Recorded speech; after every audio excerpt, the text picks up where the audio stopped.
The Price of Peace, Emperor. Galvar walked through the dimly lit hallway towards the secluded room that the two aliens were escorting him to. Looking around, he couldn't hide his distaste, his mandibles flaring and trembling uncontrollably. The metallic clang that his talons made with each step he took only added to the knowledge that he was inside the construct of an alien mind. The trio arrived at their destination in mere moments, and the metallic, colorless doors opened to reveal a table, 2 chairs, one for him and the other manufactured to support the strange anatomy of his peoples. He shook his head, refusing to acknowledge them as such even if the reality and the sole reason he was there was to achieve the same goal. Tiredly, he made his way to his chair and sat on it. Idly he watched with his 4 eyes that on the table laid a piece of parchment. His mandibles flexed and felt as if one of his heart skipped a beat as he remembered what that piece of paper contained. The Emperor didn't wait for long for the doors to open again. Looking at the female, the woman if he recalled correctly, he couldn't help but examine her for a moment. Unlike the vast majority of other humans he had seen and dealt with, she wasn't wearing any form of power armor, conventional armor, exoskeleton, or even carried a weapon on her. The uniform she wore spoke not of military might, but one more dedicated to the pursuit of knowledge or laws. "Emperor Galvar!"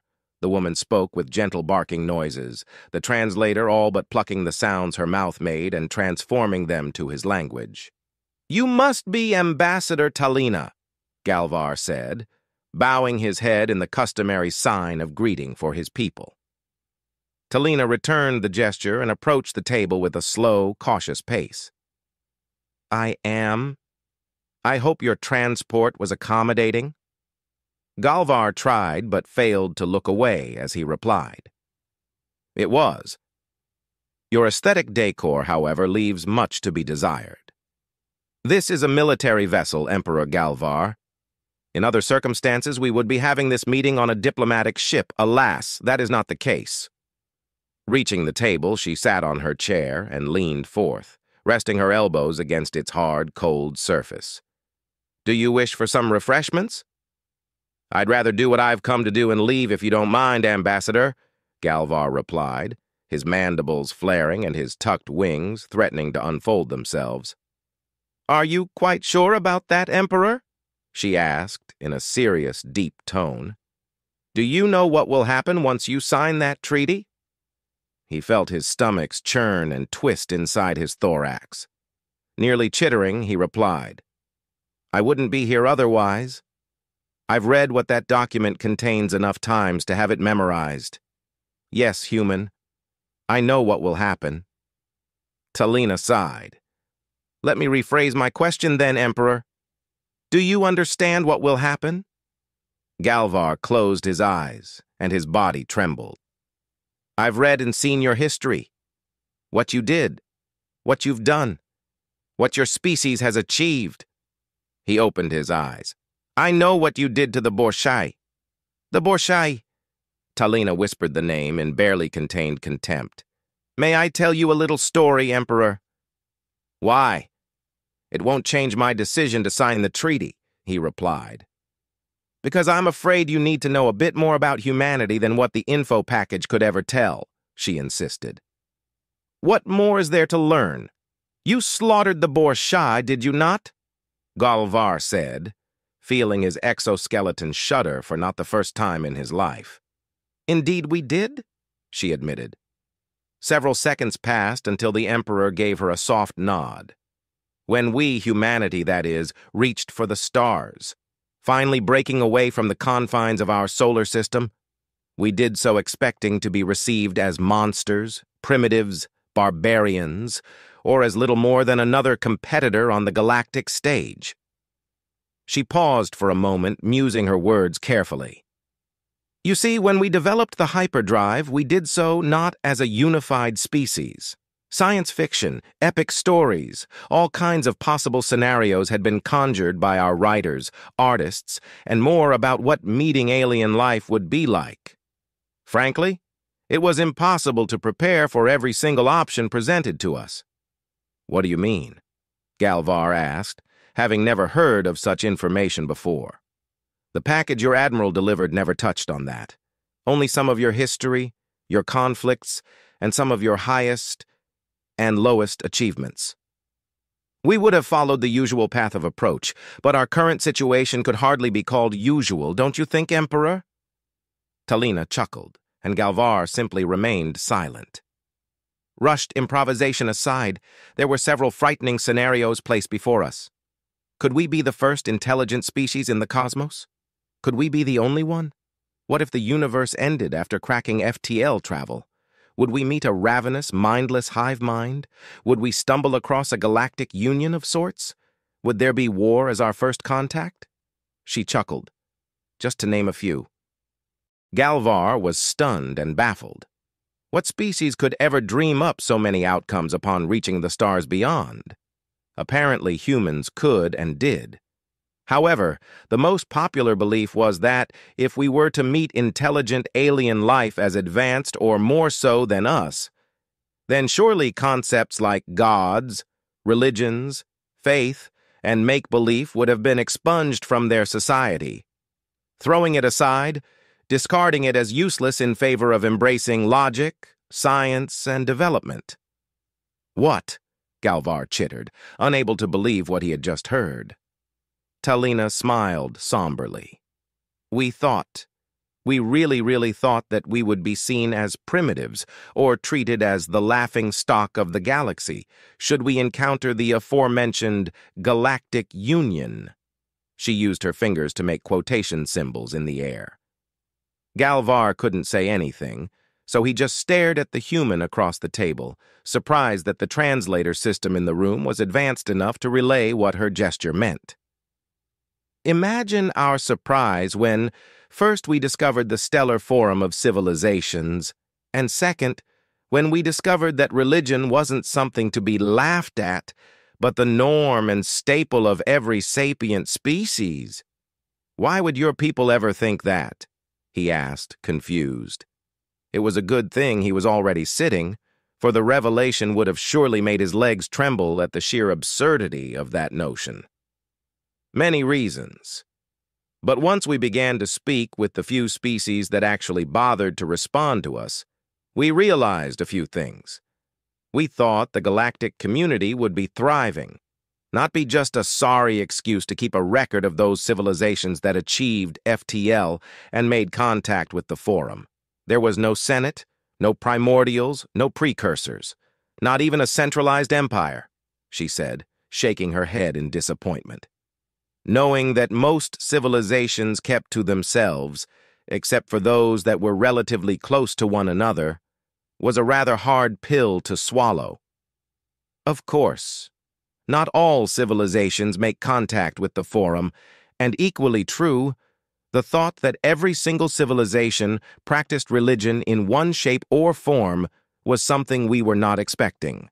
Then, 5 years later, as we began to expand, and our territory now could be counted to possess 70 systems, the Borshai made contact with us. Galvar felt his entire body stiffen at the tone the ambassador used. For someone who was not part of the military, he could feel her aggression through her voice.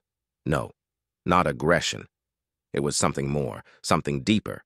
Anger, disgust, hate. I read what they did to your people, Ambassador, he said softly.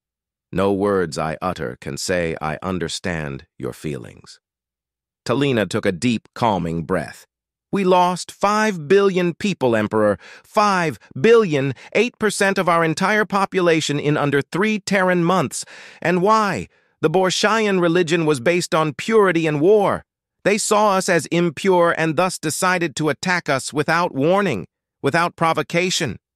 By the time our fleets could mobilize, they destroyed the stations, mining outposts, every vessel that couldn't flee, and the colonies on a third of our territory. We stopped them before they could breach into the more developed systems, thankfully, and then we began to push back. Galvar couldn't say anything.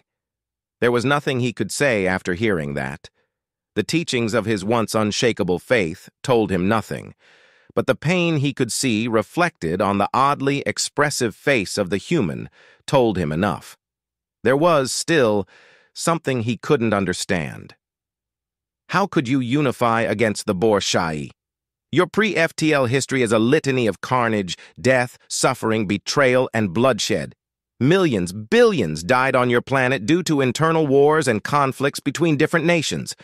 How could you, as a species, manage to survive for so long and thrive?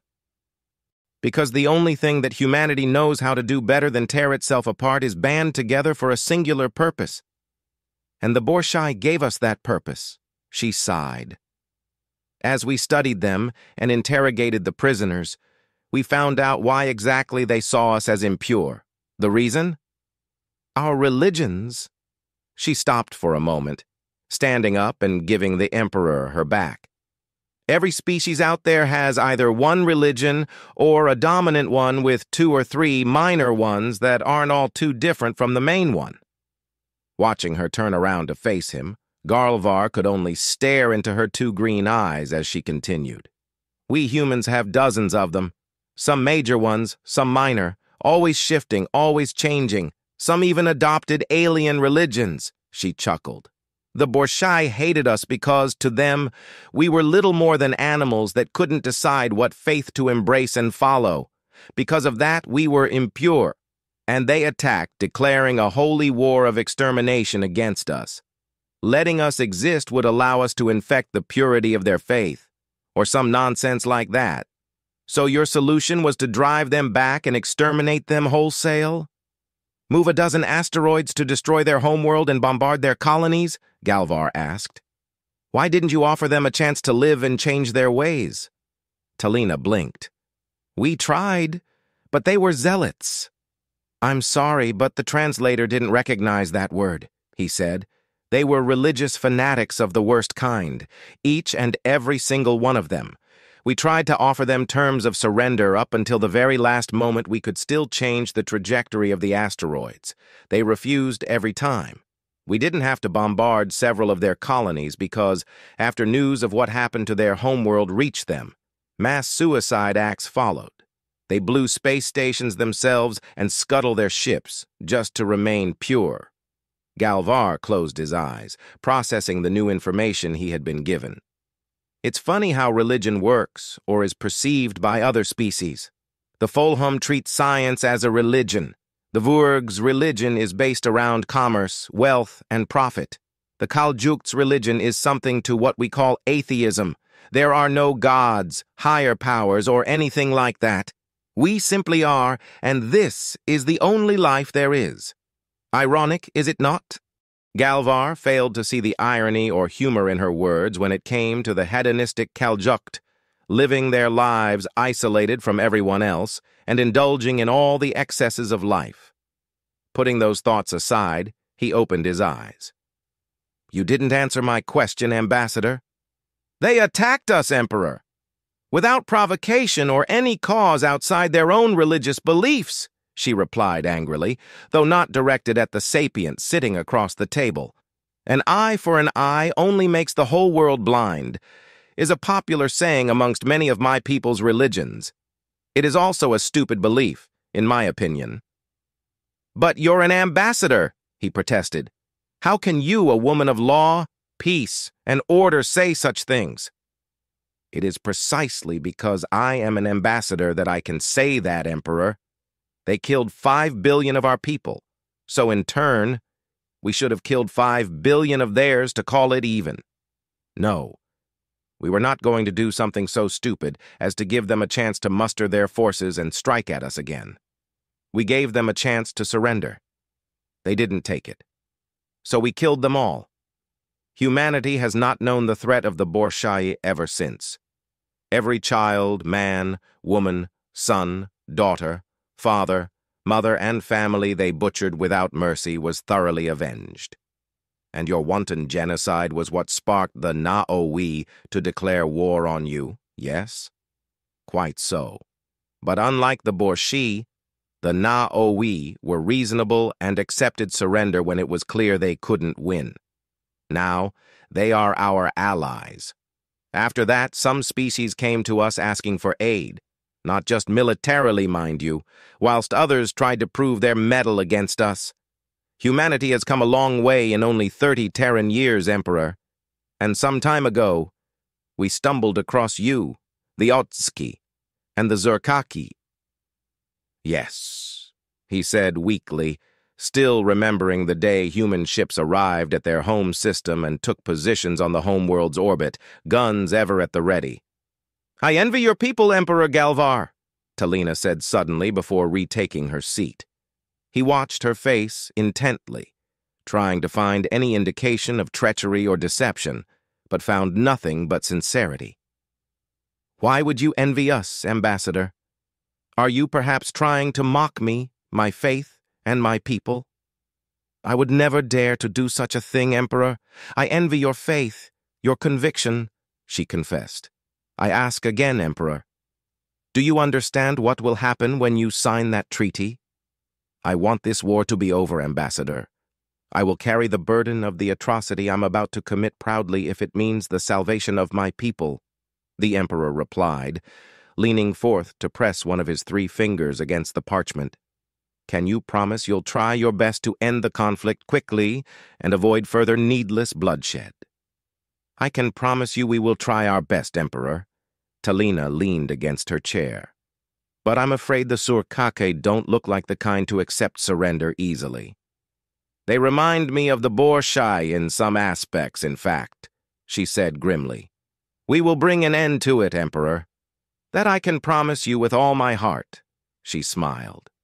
Your religion, your beliefs, represent the best humanity wishes to achieve. Peace, prosperity, love, understanding. You refused to fight back, refused to be broken. And when we offered our help, you denied us because of what would happen to your enemies.